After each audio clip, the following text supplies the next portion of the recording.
샬롬 기도의 44번째 시간입니다. 꿈을 가진 자에게도 시련이 있다 입니다. 요셉 하면 떠오르는 것이 있어요.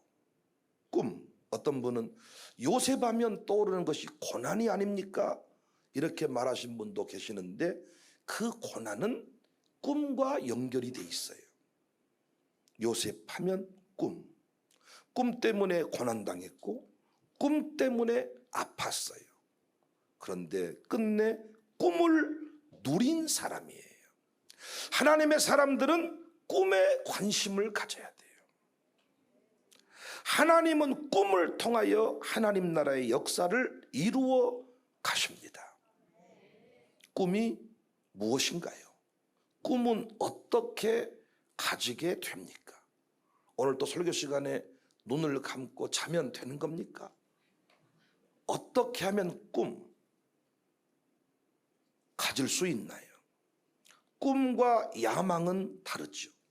인간은 누구에게나 야망이 있어요. 이루고 싶은 욕심이 있어요.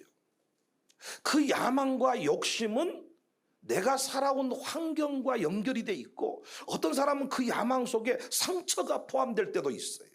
너무 서러움을 많이 당한 인생, 내가 반드시 돈을 벌어야 되겠다. 왜? 돈 벌었어. 내가 보란 듯이. 또 힘들어가네요. 제가 상처가 있나 봐요. 저도 담임 목사 한지 1년 안 됐는데 K7 승용차, 고급 승용차를 선물 받으니까 8년 동안 부목사였던 서울 그곳에 가고 싶더라고요.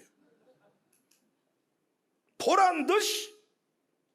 그 야망 속에 그런 것들이 포함될 수 있어. 우리가 가진 야망, 우리가 이루고 싶은 소원, 우리가 이루고 싶은 목적지, 그건 우리 환경의 영향을 받습니다.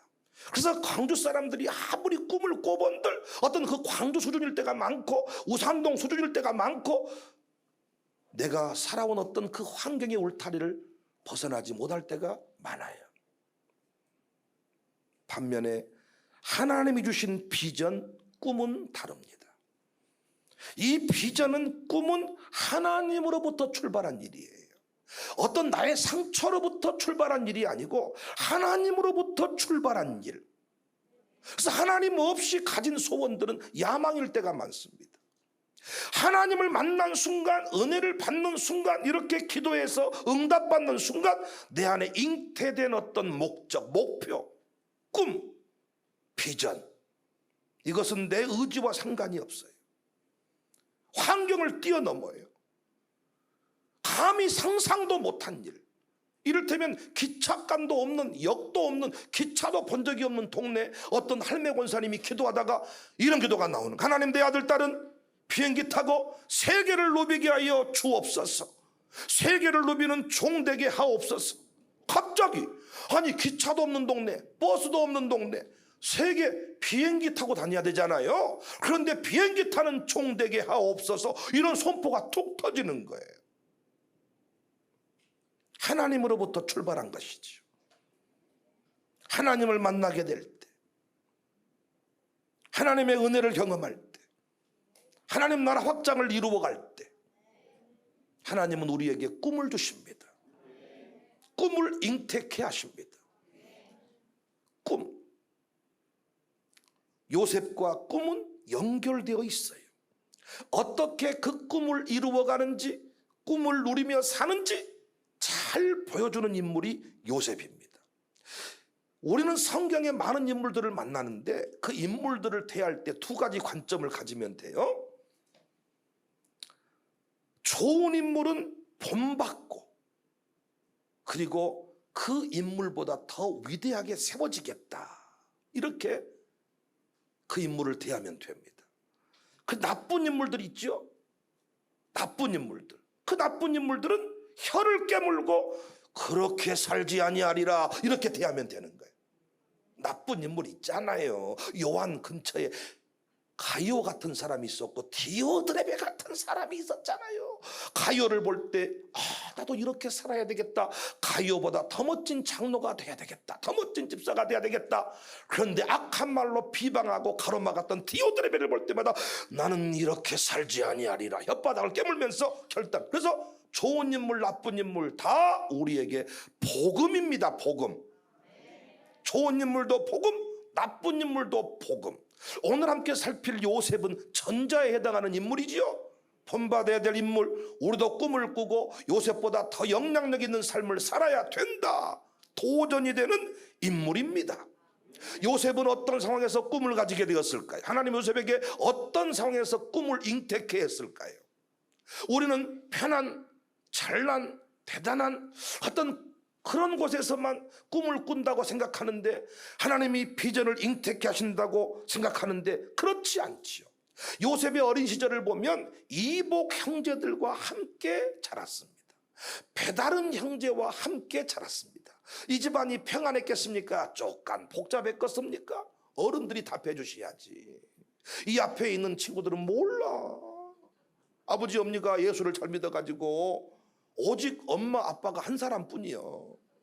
할렐루야. 그런데 그 뒤쪽에 계신 분들은 복잡하신 분들이 많으시잖아요. 배가 다르고 형님인데 진짜 형님이 아니고 얘들이 이해를 못해. 그게 뭐예요? 배다른 형제란 말이 뭐예요? 이복 형제가 뭐예요? 그런데 요셉은 실제로 그런 환경 속에 자랐습니다. 1절 이하를 보시면 야곱이 가나안 땅 곧 그의 아버지가 거류하던 땅에 거주하였으니 야곱의 족보는 이러하니라. 요셉이 17세의 소년으로서 그의 형들과 함께 양을 칠 때에 그의 아버지의 아내들. 목사님, 우리 아버지의 아내들이 많습니다. 아내들 비라와 실바의 아들들과 더불어 함께 있었더니 그의 아버지는 4명의 여자 레아와 라헬 두 여인의 여종 실바와 비라 여기에서 후손들이 나오고 그들과 함께 어우러져 살아갑니다. 평범하지 않아. 실제로 요셉은 이 환경 속에 편애를 받았습니다. 3절 요셉은 노년에 얻은 아들이므로 이스라엘이 여러 아들들보다 그를 더 사랑하므로 그에게 채색 옷을 지었더니 그의 형들이 아버지가 형들보다 그를 더 사랑함을 보고 그를 미워하여 그에게 편안하게 말할 수 없었더라. 특별한 사랑을 베풀었던 것, 라헬을 요셉이 사랑했어요. 라헬이 베냐민 낳다가 죽습니다. 요셉과 베냐민 이 야곱의 노년에 얻은 아들.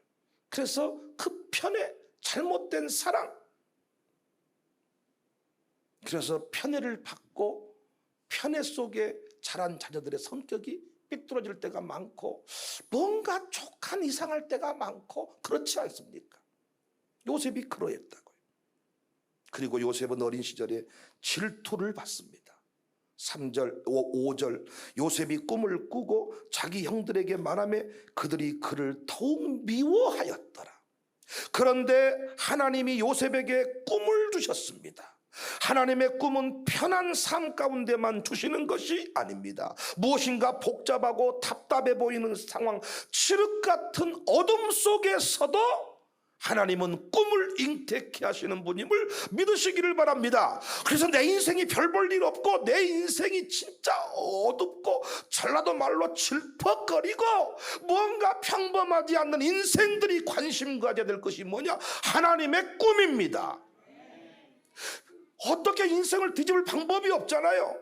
여러분 끊임없이 로또를 찾고 뭘 찾고 대박을 꿈꾸는데 대박 꿈꾸다가 쪽박 찰 때가 많고 대박을 꿈꾸다가 여전히 감옥 갈 때가 많습니다. 별 볼 일 없는 인생, 복잡한 인생, 하나님 어찌 내 인생은 이렇게 시끌시끌하답니까? 목사님 어째 내 인생은, 우리 집구석은 어째 이렇게 생겨먹었을까요? 또 멋이 뻥 터져버렸습니다. 또 멋이 어쩝니다. 이런 집이 있잖아요. 이따 그래주세요. 이들은 그러지 않아. 집구석이, 이 앞에 있는 놈들은 집구석이 다 평안해져 버렸어요. 그런데 이쪽 뒤쪽에도 여러분들은 무엇이 복잡, 전화 오면 심장 떨려요. 전화가 오면 좋은 일로 안 오잖아요. 이 앞쪽에 친구들은 그런 걸 잘 몰라. 근데 뒤쪽에 전화만 오면 왔다 또 뭔 일이 더 되어버렸다니야.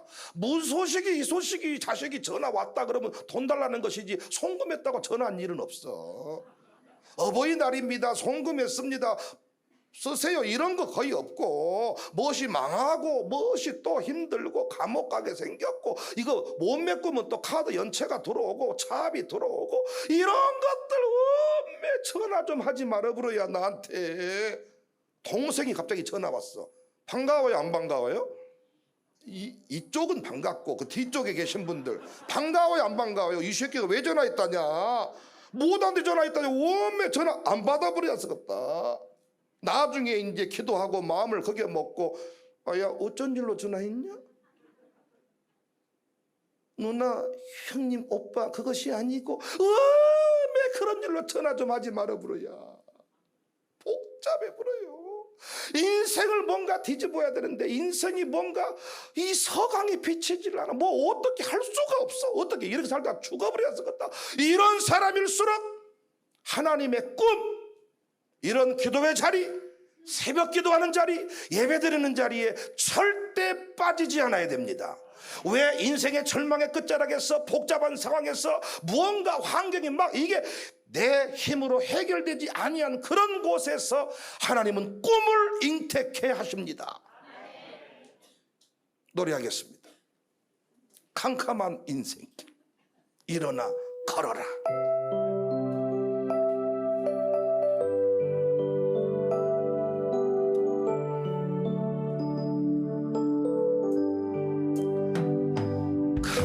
캄캄한 인생길 홀로 걸어가다 지치고 돌아하며 내 영혼 깊은 잠이 들었었네. 어두운 죄악의 길을 걸어가다 상하고 찢기어 내 영혼 깊은 잠이 들었었네. 내 영혼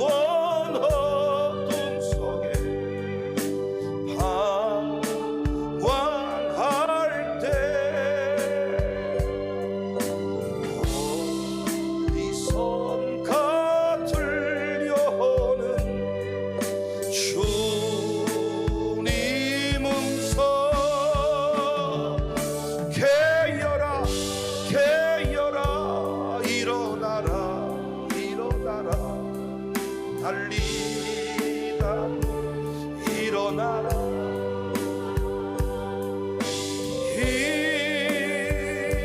일어나라. 죄악 잠잠여라.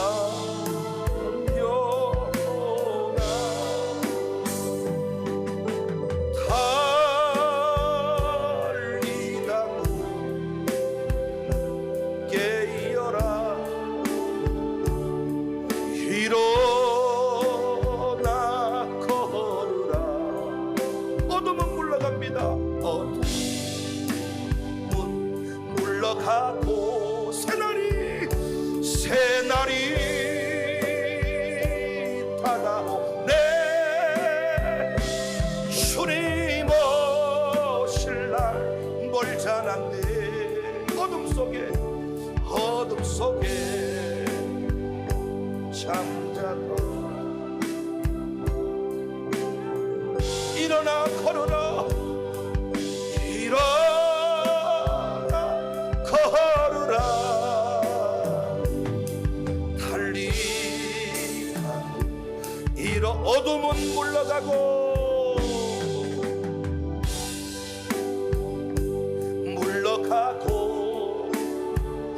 새날이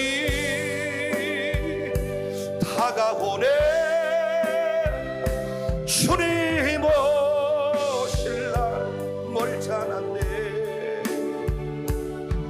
어둠 속에 잠자던 일어나라 힘있게 일어나 걸으라 달리라 일어나라. 요셉은 꿈을 사랑하고 그 꿈을 붙들었습니다.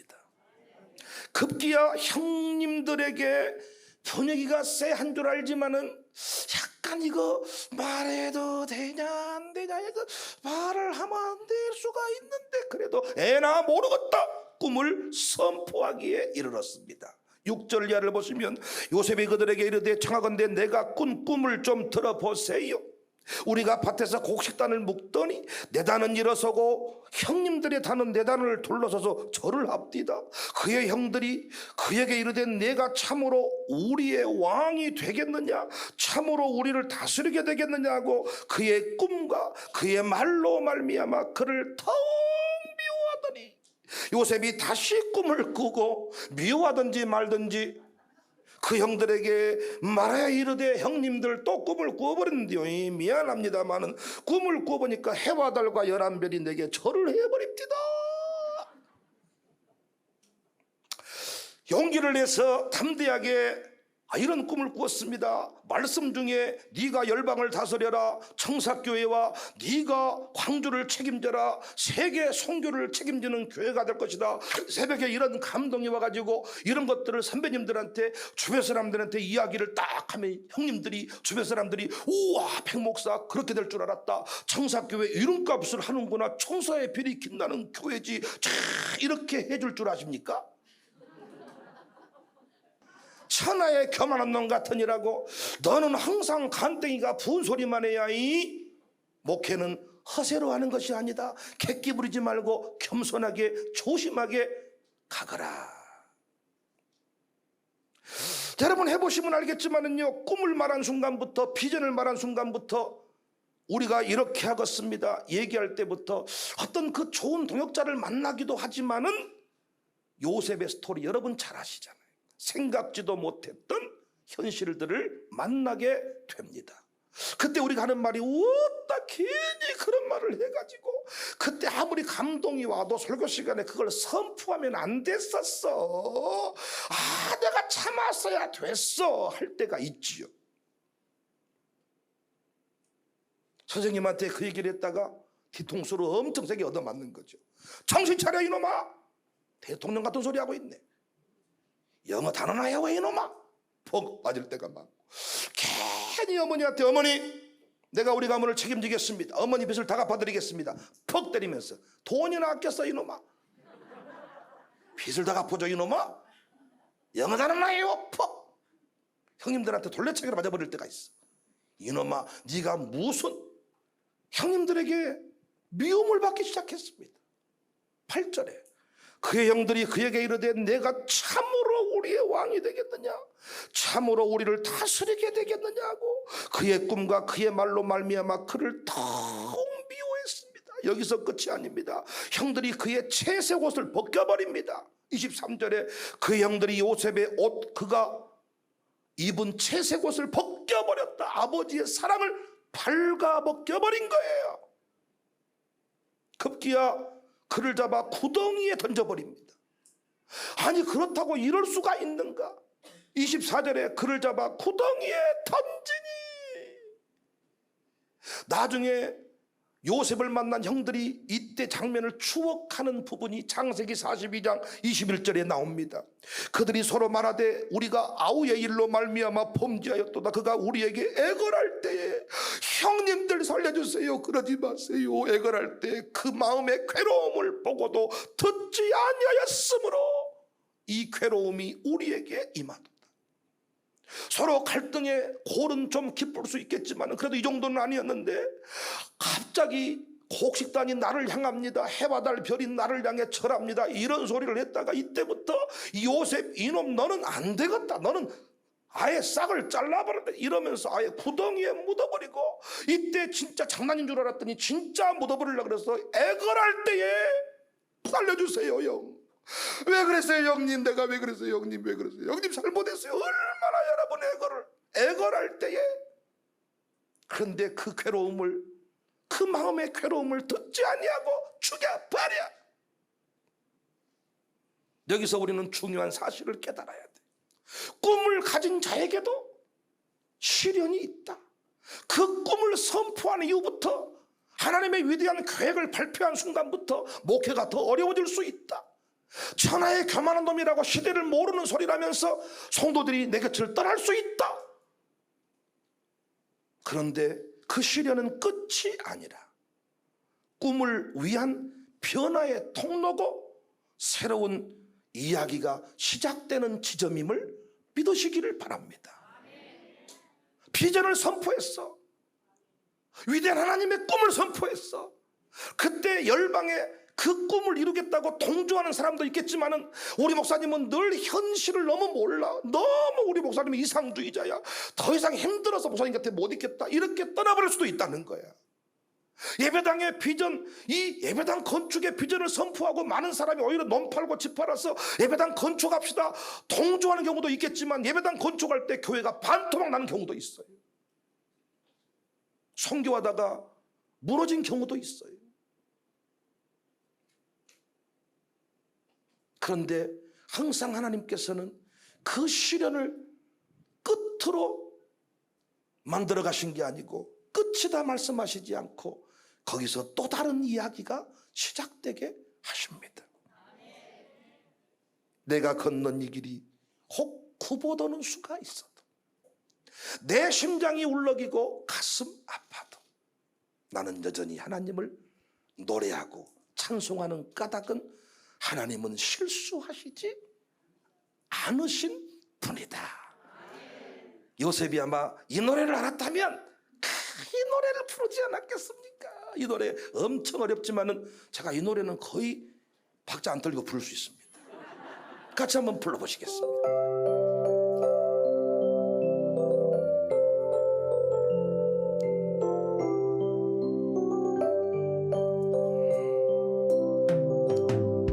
내가 걷는 이 길이 혹 구보도는 수가, 내 심장이 울렁이고 가슴 아파도 내 마음 속으로 기뻐하는 까닭은 하나님 실수하지 않으시. 내가 세운 계획이 혹 빗나갈지 모르면 나의 희망 덧없이 쓰러진 나 여전히 인도하시는 주님을 신뢰하는 하나님은 가야 할 길 잘 아시. 어둠 밤 어둠이 깊은 날이 다시 닿지 않을 것 같아 보여도 내 신앙 부여잡고 주님께 모든 하나님을 틈일세. 지금은 내가 볼 수 없는 건 너무 멀리 가물가물 어른거려도 운명이여 나 두려워 아니라 만사를 주님께 내어 맡기니 한계는 거치고 하나님 지으신 빛이 뚜렷이 보이리라. 가는 길이 헛헛 어둡게만 보여도 하나님은 실수하지. 차츰차츰 안개는 걷히고 안개는 거치고 하나님 지으신 빛이 뚜렷이 보이리라. 가는 길이 헛헛 어둡게만 보여 하나님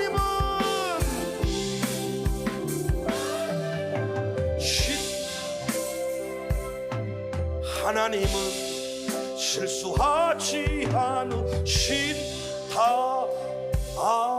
네.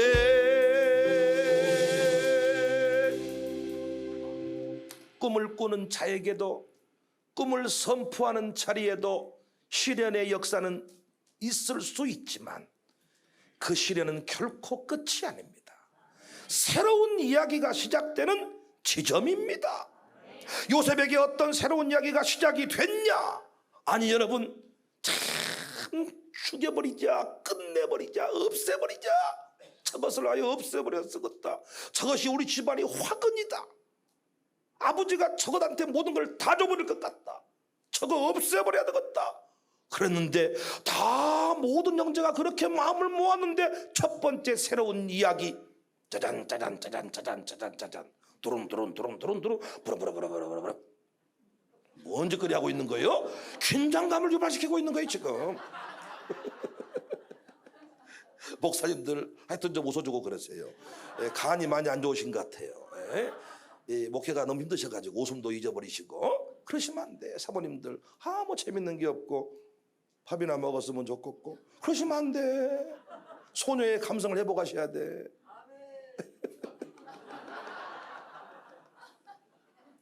갑자기 루벤의 마음이 변합니다.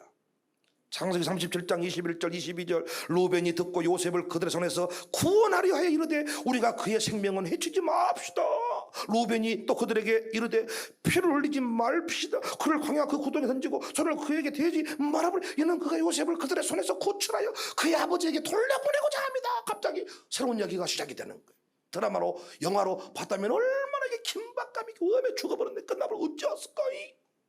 항상 거기서 주인공은 탈출을 하고 살아나잖아요. 루벤이 마음을 고쳐먹습니다. 근데 루벤 혼자 안 됩니다. 다시 유다가 동조를 합니다. 장 37장 26절 이하를 보시면 유다가 자기 형제에게 이르되 우리가 우리 동생을 죽이고 그의 피를 덮어둔들 무엇이 갈까? 죽이지 말고 자 그를 이스마엘 사람들에게 팔아버립시다. 손댈 필요가 없지 않습니까? 이건 원래 작자라고 안 맞는 거예요. 완전 범죄를 해야 되는데 갑자기 이 안에서 갑자기 새로운 이야기가 시작이 되는 거예요. 세 번째 새로운 이야기, 그래도 구덩이에 던져버리자, 그래도 죽이자 해가지고 구덩이에 착 던졌는데 그곳에 물이 없었더라. 이야기가 계속 새롭게 펼쳐져 갑니다. 창세기 37장 24절에 그를 잡아 구덩이에 던지니 오메 끝나버렸네. 잠시 뒤에 올라와 그 구덩이는 빈 것이라 그 속에 물이 없었더라. 할렐루야. 시련이 있습니다. 그런데 그 시련은 끝이 아닙니다. 새로운 역사를 만들어가는 지점이 되는 것입니다. 새로운 이야기가 여기서 끝이 아닙니다.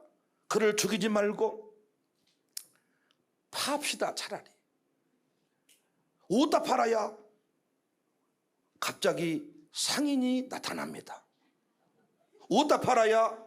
저기 있다요. 창세기 37장 28절, 그때에 미디안 사람 상인들이 지나가고 있는지라. 할렐루야.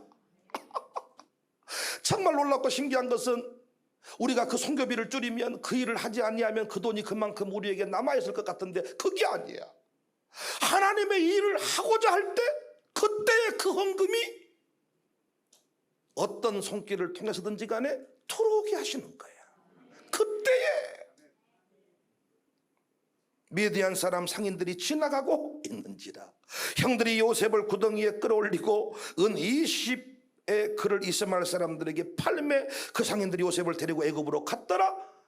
요셉이 팔려가는 장면을 딱 보고 이제 끝났구나, 개꿈이었구나. 그렇게 백목사가 혼자 강대상에서 막 소리 지를 때부터 알아봤어. 쬐깐한 놈이 배짱 가지고 막 뭘 해싸더라니까. 그러더니 가버렸다네. 팔려 가버렸대. 끝난 줄 알고 그 봐라 하려고 하는 찰나인데 이야기가 다시 이어집니다. 그런데 그 집이 시대장 집이래요. 왕의 비서실장, 경호실장 집이래요. 아니, 경호실장, 비서실장. 자, 37장 36절, 그 미디안 사람들은 그를 애굽에서 바로의 신하 침대장 보디발에게 팔았더라. 우리는 이어지는 스토리를 계속 알고 있지 않습니까? 끝이라고 생각했고 밟아버렸다고 생각했는데 하나님은 그곳에서 새로운 역사를 이루어 가심을 깨닫습니다. 은행을 막으실 때에도, 코로나 바이러스가 침투할 때에도 모든 사람은 끝났다고 말했지만 하나님은 그곳에서 또 다른 역사를, 새로운 역사를 만들어 가시는 분임을 우리는 경험해서 알고 있습니다. 강대상에서 선포 못할 때가 언제냐? 선포했다가 안 돼버리면 어떻게 할까? 선포했다가 안 이루어져버리면 어떻게 할까? 선포했다가 성도들이 시험 들어버리면 어떻게 할까? 초창기의 일들입니다. 그러나 이제 저는 감동 주는 것에 대해서 어떤 기도하다가 말씀 묵상하다가 생겨나는 그 비전에 관해서는 항상 기회를 놓치지 않고 선포합니다. 새로운 역사가 펼쳐지고 새로운 역사가 이어지고 많은 사람들이 꿈은 좋아합니다. 많은 사람들이 요셉의 총리를 좋아합니다. 총리 됐으면 좋겠다고 합니다. 그런데 그 요셉이 감당했던 시련의 스토리는 기억을 하지 못합니다. 하나님의 사랑은 거친 사랑입니다. 하나님의 사랑은 터프의 터프, 소프트한 사랑이 아니라 터프, 거친 사랑, 연단을 전제로 한 사랑, 우리를 단련하면서 가는 사랑, 성숙하게 만드는 사랑입니다. 할머니로 비유하자면 친할머니 사랑입니다. 애할머니 사랑이 아니라. 적절치 않았습니까? 손주를 사랑할 때 애할머니는, 친할머니는 약간 그렇잖아요. 아닙니까? 애할머니가 더 셉니까? 거친 사랑, 그냥 다 받아주는 사랑. 하나님의 사랑은 거친 사랑. 이사야 48장 10절, 보라 내가 너를 연단하였으나 은처럼 하지 아니하고 너를 고난의 풀무불에서 택하였노라. 꿈을 가지면 두 가지 현상을 만나거든요. 꿈을 이룰 수 있는 환경을 만나든가, 그러니까 꿈을 이룰 수 있도록 사람이 오고 물질이 오고 환경이 바뀌어요. 그 환경들이 이루어지는 경우가 있어요. 또 하나의 경우는 아예 환경을 바꿔버린 경우가 있어요. 아예 이렇게 요셉처럼 아예 새로운 땅으로, 가나안이 아니라 애굽 땅으로 옮겨버린 경우가 있어요. 이 모든 것이 다 하나님이 꿈을 이루어가는 과정임을 믿으시기를 바랍니다. 청사교회 안에 새로운 사람이 들어올 수도 있습니다. 아예 새로운 차원의 자리로 나갈 수도 있습니다.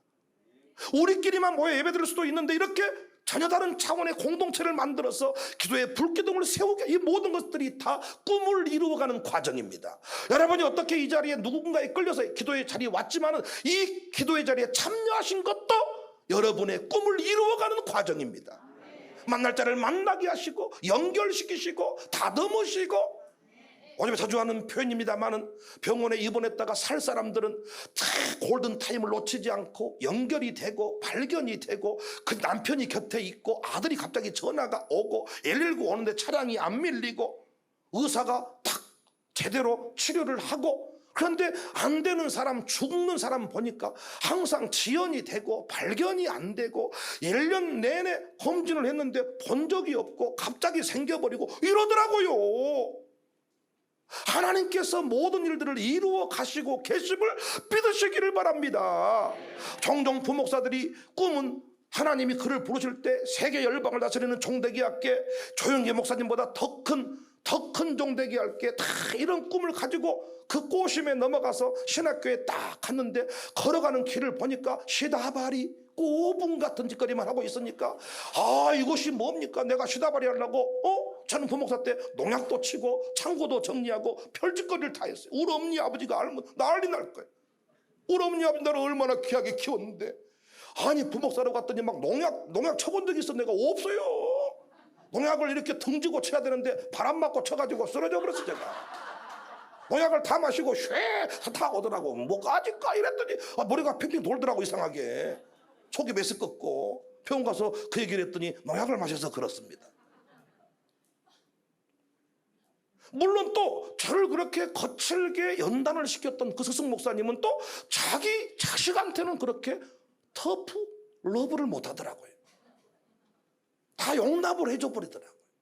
우리가 보통 1번을 다룰 때 자식 1번하고 자식 3번이 너무 다르잖아요. 1번은 바로 날아가고 바로 몽둥이가 동원이 되는데 3번은 아무리 해도 몽둥이가 안 나오잖아요. 그러잖아요. 터프 러브. 그 모든 과정이 지나고 보니까요, 하나님의 꿈을 이루어가는, 제게 주신 그 꿈을 이루어가는 과정이었더라고요. 노가다를 하고 그 창고 정리를 하고 농약을 치면서 거기서 자를 깎고 연단을 시키고 인내를 훈련하고, 나는 군대를 안 와야 되는데 군대를 안 오고 차라리 그 시간에 내 이름을 계속 알려야 세계적인 스타가 되는데 라고 말할 수 있는데, 하나님은 끝내 군대 가게 할 때가 있어. 웜에 2년 조져버렸네, 배려버렸네. 완전히 내 인생은 끝이 아닙니다. 그 모든 것이 하나님께서 이루어 가시는 꿈을 이루어가는 과정임을 믿으시기를 바랍니다. 내 생각대로 내 뜻대로 되지 않는 것이야말로 진짜 우리가 감사할 일이지요. 왜? 내 뜻대로 내 계획대로 되면 그 인생이 기껏해야 내 수준에서만 펼쳐지겠지만 상상도 못할 세계로 펼쳐져 가니까 내 대가리로는, 내 환경으로는, 내 학문으로는 이해할 수가 없어. 따라가고 보니까 그곳이 찬란한 열매들이, 위대한 열매들이 그곳에 가득한 것을 우리는 한두 번 경험한 게 아닙니다. 꿈을 꾸는 사람에게도, 믿음의 사람에게도 시련은 있지만 그 시련은 끝이 아니고 나를 파멸로 끌고 가는 게 아니고 그 시련은 새로운 역사를 만들어가는 자리임을 기억하고, 나를 깨트리는 자리임을 기억하고, 나의 교만을 깨트려버리고 끝내 내가 했습니다가 아니라 하나님이 했습니다 고백을 만들어내는 자리임을 믿으시기를 바랍니다. 이곳에서 이루시든 환경을 바꾸시든 아예 그것을 없애버리고 새 판을 짜든 다 그것이 하나님의 꿈을 이루어가는 과정. 허드슨 테일러는 그의 자서전에서 하나님을 신뢰하는 것을 방해하는 최대의 적은 모든 상황이 내게 불리하게 보이는 듯한 부정적인 생각입니다. 문제와 어려운 상황이 하나님보다 더 크게 보이는 것입니다. 그러나 그때마다 기억합시다. 하나님의 세미한 음성을. 내가 결코 너를 떠나지 아니하며 버리지 아니하리라. 보라, 내가 세상 끝날까지 너와 함께 하리라. 모든 상황이 내게는 불리하다는 생각을 버리고 모든 것이 합력하여 선을 이룰 것을 믿습니다. 내가 알지 못하지만은 구불구불 꼬불꼬불 울퉁불퉁 돌아가는 것 같지만, 힘든 길 같지만 그것이 하나님의 뜻을, 꿈을 이루어가는 과정임을 저희 교회가 세계 열방에 알려지려면 시간이 너무 많이 걸렸어. 하나님은 코로나 시대에, 위기 시대에 전 세계 포털 사이트에 메인에 저희 교회에서 지금도 사진들을 너무 방송국이 잘 찍어놔가지고 홍보 사진을 따로 찍어 올릴 필요가 없어. 저희 교회 검색하시면 교회 사진들, 건물들을 드론으로 찍고 옆에서 찍고 올려 찍고 내려 찍고, 우리 교회 건물이 진짜 너무 멋져. 그 전문가들이 각도를 제대로 잡아 찍어줘가지고 전 세계 교회가 알려진 거예요. 전 세계. 저희 교회를 모르는 교회가 없어. 전도지 뿌려보면 그 교회? 그 교회가 좋은 것도 있겠지만 코로나 그 교회? 그때부터 하나님이 방송을 타게 하고 미디어에 소개를 하고, 그때부터 제 설교가 설교 방송이 나가기 시작하고, 방송국에서 진짜 어제도 CBS PD, CBS 대표님께서 오셔가지고 정말 같이 프로그램을 하자. 진짜 여러분은 잘 모르시지만은 저 혼자 연예인 된 기분으로 삽니다. 출연진 같은 거 입고 밖에 절대 안 나갑니다. 사람들이 혹시 알아볼까 봐. 저희 집안 식구들이 아주 분노합니다. 아무도 당신한테 관심 없어. 아버지를 알아보는 사람 아무도 없어요. 아버지 종종 뭐 아버지가 진짜 연예인이나 되신 줄 아는가 봐요. TV 좀 뭐 나오고 이러시니까 아무도 그 TV 안 봐요.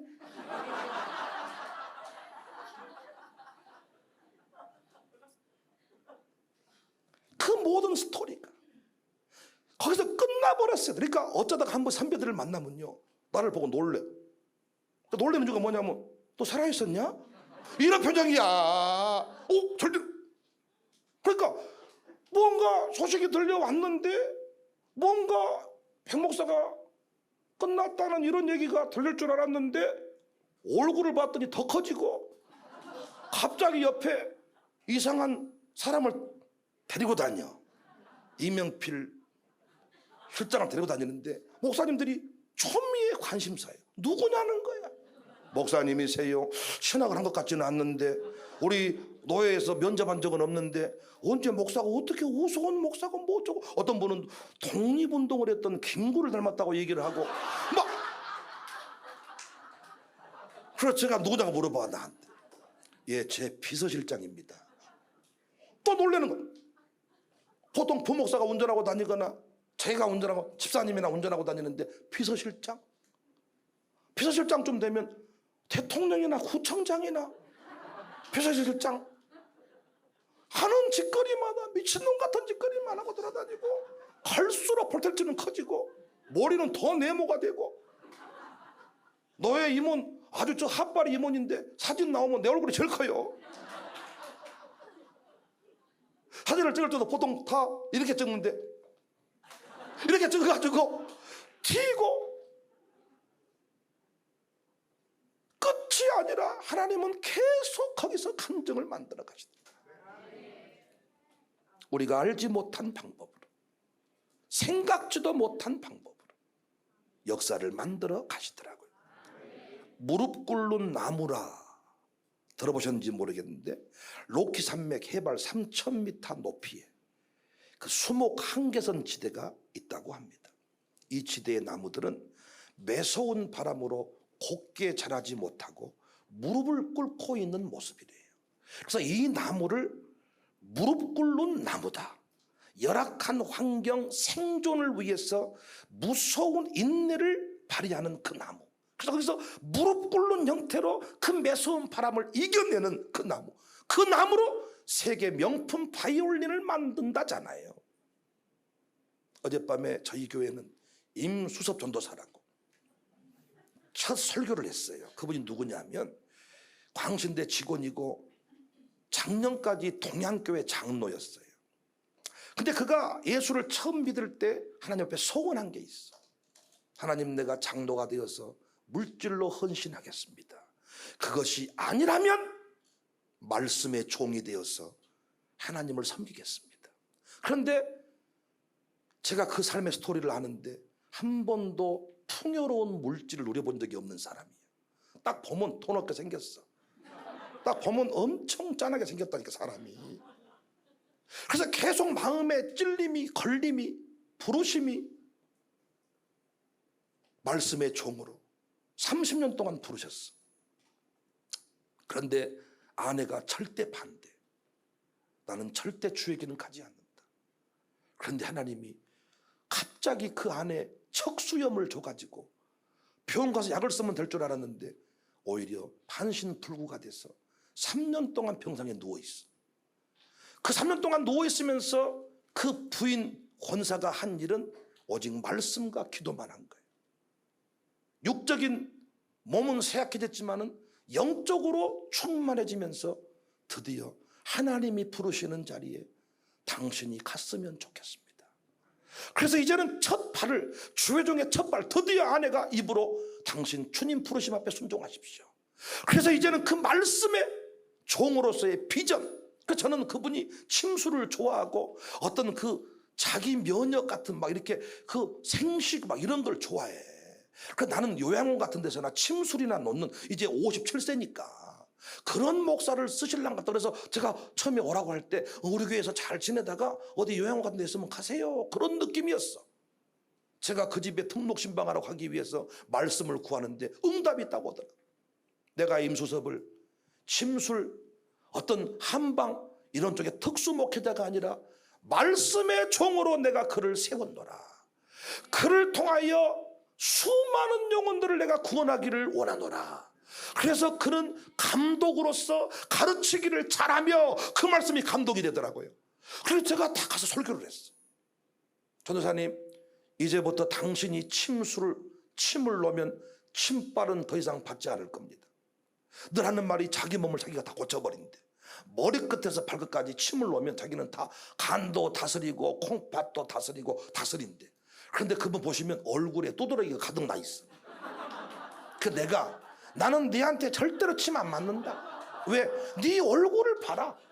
아니 침 놓으면 다 고쳐버린다. 너 얼굴 뭐냐 그게? 나는 침 안 맞는다. 왜 침으로 얼굴을 못 고쳤을까? 나는 이제 응답을 받았다. 침술은 기껏해야 몇 사람 하루에 못 놓지만은 말씀으로 다스리면 수천 명을 구원할 수가 있다. 하나님이 당신을 그렇게 쓰기를 원한다. 자기도 도전을 받았어. 응답받고 드디어 온지는 꽤 됐지만은 어젯밤에 첫 부임 설교를 했어. 부임 설교를 했는데 우리 성도들이 다 쓰러질 뻔했어. 갑자기 에스더서 본문을 가지고 나왔는데 갑자기 에스더서를 제가 정리를 한번 해보겠습니다.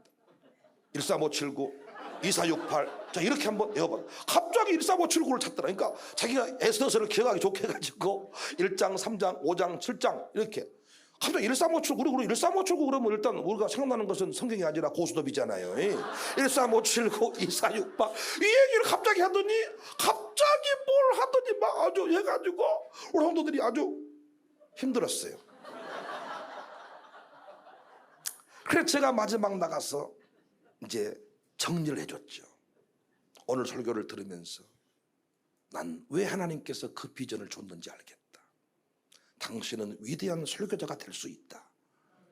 그러니까 주변 사람들한테 물어봤대. 나 주님이 부르시는 것 같은데 목회를 하고 싶은데 목사님들이 모든 사람이 다 목사님들이 힘들었나 봐. 목회가 잔소리까지 말고 광시대 직원으로 편하게 사세요. 또 둘이 가도 힘든데 사모님이 아픈데 목회가 되겠습니까? 하지 마세요. 근데 저만큼은 하세요. 우리 교회로 오세요. 내가 전도사 해드릴게요. 그래 나보고 모르드게 와갔다고. 우리 목사님과의 만남이 모르드게 그만하려고 그렇게 13579 자꾸 막 난리가 나. 그래서 제가 그분 설교를 들으면서 너무 감동을 받은 게 뭐냐. 당신은 앞으로 위대한 설교자가 될 수밖에 없는데 왜? 나 얘기해줬어. 그 삶이 57평생을 살았는데 평범한 삶이 아니야. 잠깐 어제 자기 얘기를 잠깐 했는데 와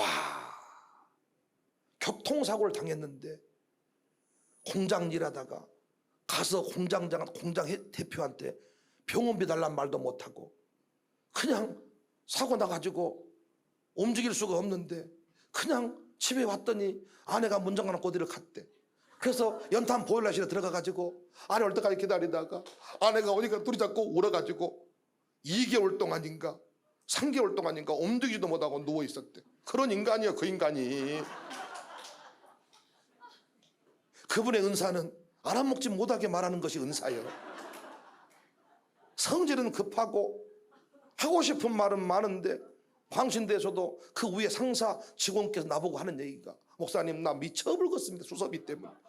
뭔 말을 알아먹게 해야 되는데 혼자 하고 탁 하고 가본다는 거예요. 그러면 저것을 아무리 돌려봐도 뭔 말인지는 몰라서 목사님이 뭔 소리를 띄우라고 했다는데 나한테 와서 뭘 질러불고 갔는데 나 몰라서 전화했습니다. 아 그건 이렇고 나 임수섭이 진짜 그 말을 그렇게 하고 가도 이렇게 하고 나 뭔 말인지를 몰랐습니다. 그 인간이 그 인간이에요. 그런데 아내가 그렇고 그 인생 그런데 그 인생 가운데서요 그는 좌절하지 않고 그 꿈을 향하여 달려왔어. 그리고 자기가 고백을 이제는 어떤 고난을 만나도 자기는 좌절하거나 놀라지 않는다는 거예요. 하나님의 선한 역사 그리고 자기가 그 꿈꿨던 것이 청사교회에 와서 딱 저와의 만남 우리 교회 만남을 보니까 자기가 혼자 그 알기 위해 몸부림쳤던 그 모든 것들이 청사께 오니까 다 펼쳐져 있고 왕의 수라상이 차려져 있는데 거기에 나는 숟가락만 얹어놓는 기분이라는 거야. 제가 축복해 줬어요. 당신은 앞으로 위대한 설교자가 된다. 왜? 그 고난의 길을 걸어온 스토리 한 대목 한 대목만 읊어도 성도들은 쓰러져 버려요. 그건 우리가 걸어갈 수 없는 길이야. 고난을 설교하고 싶다고 고난의 길을 내가 돌아갈 수는 없는 거잖아. 내가 어떤 홀로 되신 분을 이해하기 위해서 있는 아내를 죽일 수는 없잖아. 내가 설교를 해야 되니 죽어야 되겠다. 죽어라. 아내를 잃어봤더니 이런 슬픔, 이럴 수는 없는 거잖아. 그런데 그 사람은 하나님께서 그 고난의 깊은 바다를 건너게 하신 거예요. 57세에 전도사 첫 출발을 하게 하신 거예요. 그가 설교자로 섰을 때 그를 통해 이루실 역사를 제가 본 것이죠. 끝인 줄 알았는데, 임수섭이 장로로 헌신하고 섬겼는데 아내가 그렇게 돼버렸구나. 그 얘기가 끝인 줄 알았는데 그 애를 통해서 아내의 입술에 고백이 바뀌고 그 애를 통해 모르드게 새로운 모르드게 백 목사를 만나고 이곳에 와서 설교자로서의 비전, 자기도 취미나 놓고 끝날 줄 알았는데 위대한 설교가 된다고 하니까 거기서 새로운 역사가 시작이 돼가지고 항상 광신대 가보면 망쳐 들고 다니는 사람이 그 사람이에요. 망쳐 들고 다니고 벤처 들고 다니고 광신대 모든 일을 몸으로 하는 사람인데 이제 드디어 양복 입고 다니고 와이셔츠 흰 와이셔츠 입고 넥타이 메고 다니고 설교 준비하고 다니고 시련이 있습니다. 그러나 그 시련은 하나님의 위대한 역사를 이루어가는 통로, 상황의 변화, 새로운 스토리. 여기 우리 선배 목사님들이 많이 계시지만은 저분들은 불같은 시험을 지나서 저렇게 은퇴하셨고 멋진 노년의 삶을 살고 계신 분들이. 그러니까 저분들 통해서 우리는 확인하는 게 뭐예요? 하나님은 실수하지 않으신다. 젊은 날 모든 걸 주님을 위해 다 헌신했는데 나는 노년에 어디서 삽니까? 하나님이 그 모든 것들 다 알고 계시더라고요.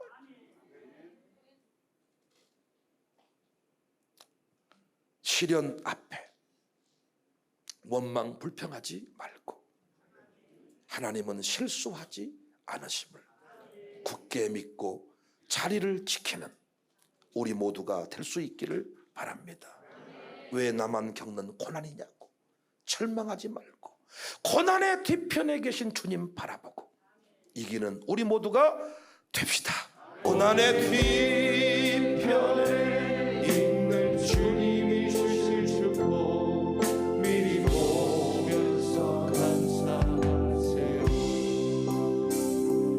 너무 견디기 힘든 지금 이 순간에도 주님이 일하고 계시잖아요. 남들은 지쳐 앉아 있을지라도 당신만이 일어서세요. 힘을 내서 힘을 내세요.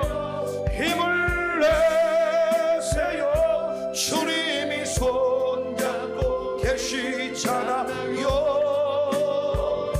주님이 나와 함께함을 믿는다면 어떤 역경도 이길 수 있잖아요. 왜 이런 슬픔, 왜 이런 슬픔 찾아왔는지 원망하지 마세요. 당신이 주님께 받은 은혜 더욱 많이 감사하세요. 너무 견디기 힘든 지금 이 순간에도 주님이 일하고 계시잖아요. 남들은 지쳐 앉아 있을지라도 당신만이 일어서세요.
계시잖아요. 남들은 지쳐 앉아 있을지라도 당신만 일어서세요. 아멘. 힘을 내세요. 힘을 내세요. 주님이 손 잡고 계시잖아요. 주님이 나와 함께함을 믿는다면 어떤 고난도 견딜 수 힘을 내세요. 우리 이 시간에